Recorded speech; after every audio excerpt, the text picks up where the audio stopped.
Kumusta na kayo? Makain na ba kayo? Ha?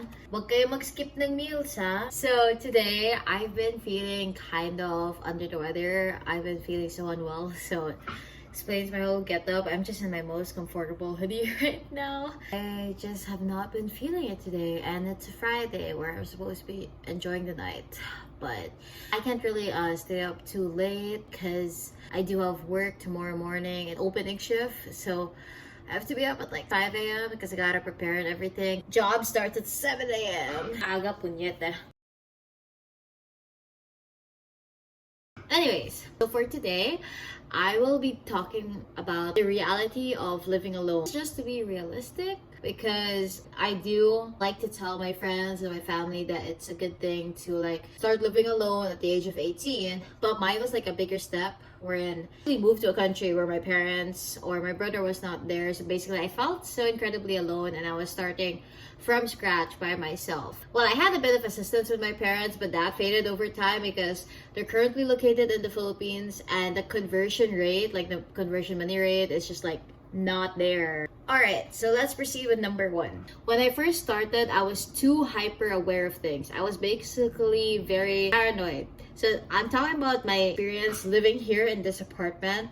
I moved in here last year. Although I did start living independently at the age of 18, I still like lived in the college dorm, so I wasn't basically just living alone. And the first thing that I remember is being extremely paranoid. I was very worried about a lot of things, and I was constantly on guard. Like, it was so mentally exhausting and taxing. I don't know if it's because I was in a new area, because I moved from California to Minnesota and I had no family in here. I don't know if it was because of that, if that was a factor that I had no family in here, or if it was also a factor that I didn't have pets to guard me, like, you know, guard dogs. I usually have a guard dog back at home, that's why. And I'm also a woman, so many things can go wrong if my neighbors knew that I lived alone. It was extremely hard for me. I was always cautious. I always made sure, like, you know how when you live alone, you don't want to let other people know that you do live alone. So sometimes you just like leave a light on by like the doorway just to show that you're not actually leaving alone when you just leave the building. The people who get it, okay? Even commuting, I don't have a car, okay? So even commuting was a struggle for me.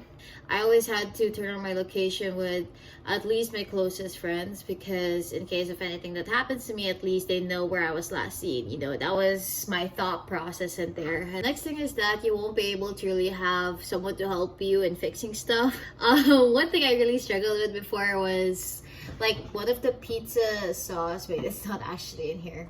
It's like not down here. This one. I struggled opening this one. Like, really, like, I couldn't like twist it around no matter what I did. Like, I tried to do what Google said, like a spoon or fork and tapping it around to kind of loosen it, or putting it under hot water while trying to twist it around. Yeah, those methods did not work for me, and I was just so close to asking my neighbor for help. Like, I was starving and I wanted to make pasta, and at that time that was the only thing I could make in my pantry. Excuse me. Just when I was about to like give up, it finally opened. Like, thank God for that, because I did not want to ask my neighbor for help, because that would show that I was living alone, and I really did not want to give that impression. You know, I did not want to be a target. I know that not all people are bad, but it's not wrong to be cautious. Next thing is that as a working student that's living alone and paying for her own rent, I'm not able to stay on top of things. Like, because I study 18 credits and I have to pay rent, so I have to work 5 days a week. I was not on top of things, especially cleaning, and everything was just a mess. The only time that I'm able to get myself together is like on my 2-day offs, and even then it's just like 1 day off is for me to rest for the whole day, and the other one is when I try to catch up with my schoolworks and some of the cleaning. But even then I couldn't like, oh my god, I keep on burping. I couldn't really fully clean the apartment, so it was a mess. until I got my shit together and finally managed to somehow manage my schedule, because I had to work also other jobs at the same time because medical bills from California from the emergency room. I tell you guys, it's so expensive. That's why I have trauma with medical bills.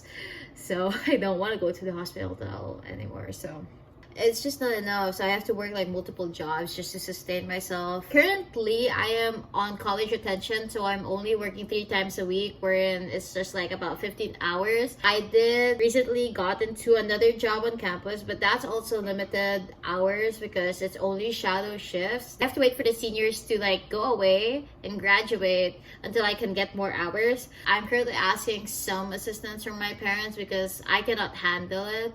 But yeah. Last thing is that you won't feel at home once you move out. So when I first came here, it did not feel like home at all. Gusto kong bumalik agad sa bahay ng parents ko.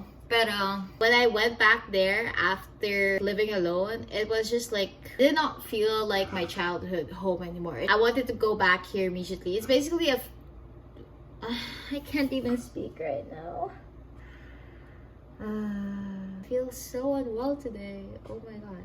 Anyways, but you will feel constantly homesick for the first few months. You're gonna wish like you're back at home because it's stressful to maintain a place by yourself, study, work. You just wanna sometimes leave it all up to your parents or to your siblings to do the rest of the chores and actually get time to yourself. So that's one thing to deal with emotionally, mentally, physically. You know, I want to talk some more, but I'm so tired already. So maybe I'm just gonna cut it off there for today. I know I look like shit. I'm sorry, y'all. Thank you guys sa pag nanood. I really appreciate it. Bye! Ingat kayo guys!